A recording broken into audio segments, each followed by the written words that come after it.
नमस्कार, मैं पिंटू सिंह यादव आप सभी का स्वागत करते हैं न्यूज लाइव में। दोस्तों, उत्तर प्रदेश की सियासत में अभी से 2024 की राजनीतिक बिसात जो है वो बिछाई जा रही है।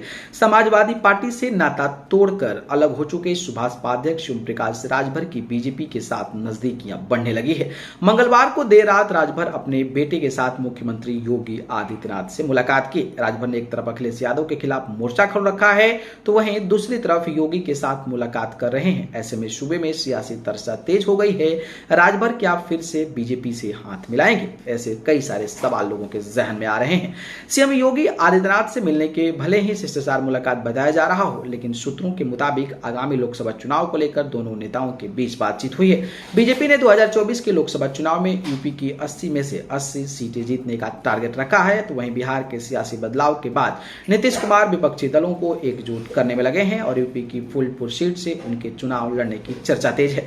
नीतीश कुमार की बढ़ती सक्रियता को देखते हुए ओम प्रकाश राजभर और सीएम योगी आदित्यनाथ को खास माना जा रहा है। ओम प्रकाश राजभर के बेटे और भाजपा के राष्ट्रीय महासचिव अरुण राजभर ने बताया कि देर रात शाम जो है सीएम योगी से ओम प्रकाश राजभर जी ने मुलाकात की। अरुण राजभर ने जानकारी साझा करते हुए बताया कि बुधवार को इस संदर्भ में प्रेस कॉन्फ्रेंस की जाएगी और फिर राजभर बताएंगे कि सीएम योगी से मुलाकात के दौरान किन मुद्दों पर बातचीत की। राजभर जाति के लिए मांगा एसटी का स्टेटस। जब ओम प्रकाश राजभर ने राजभर जाति के लिए शेड्यूल्ड ट्राइब का स्टेटस मांगा, ओम प्रकाश राजभर के मुताबिक योगी आदित्यनाथ ने मुलाकात के बाद राजभर जातियों को जनजातीय समुदाय में शामिल करने का प्रपोजल बनाकर केंद्र को भेजने का भरोसा दिया है। इसके अलावा ओम प्रकाश राजभर ने 50 साल से सरकारी जमीनों पर बसे हुए गरीबों के घरों पर बुलडोजर न चलाने की मांग की। उन्होंने कहा कि जिले के अधिकारी अब ऐसे सरकारी जमीनों पर नोटिस दे रहे हैं जिस पर भूमिहीन गरीब पिछड़े समुदाय के लोग दशकों से बसे हुए हैं और उन्हें उजाड़ा जा रहा है। राजभर फिर बीजेपी के साथ आएंगे। विधानसभा चुनाव 2022 के बाद ही ओम प्रकाश राजभर ने समाजवादी पार्टी से गठबंधन नाता तोड़ लिया था।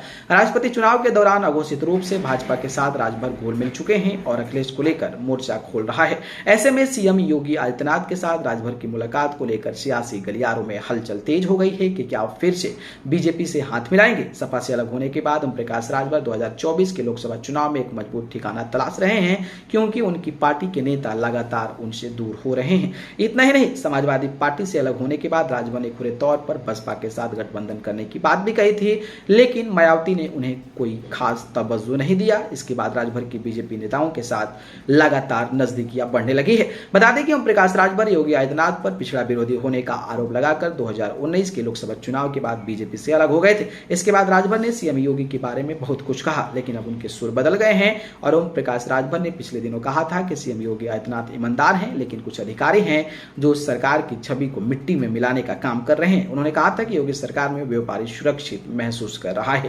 खैर, आपको क्या लगता है? क्या ओम प्रकाश राजभर योगी सीएम योगी आदित्यनाथ के साथ 2024 के लोकसभा चुनाव में जाते हैं तो क्या भारतीय जनता पार्टी को फायदा होने वाला है? अपनी प्रतिक्रिया कमेंट बॉक्स में जरूर दें। धन्यवाद।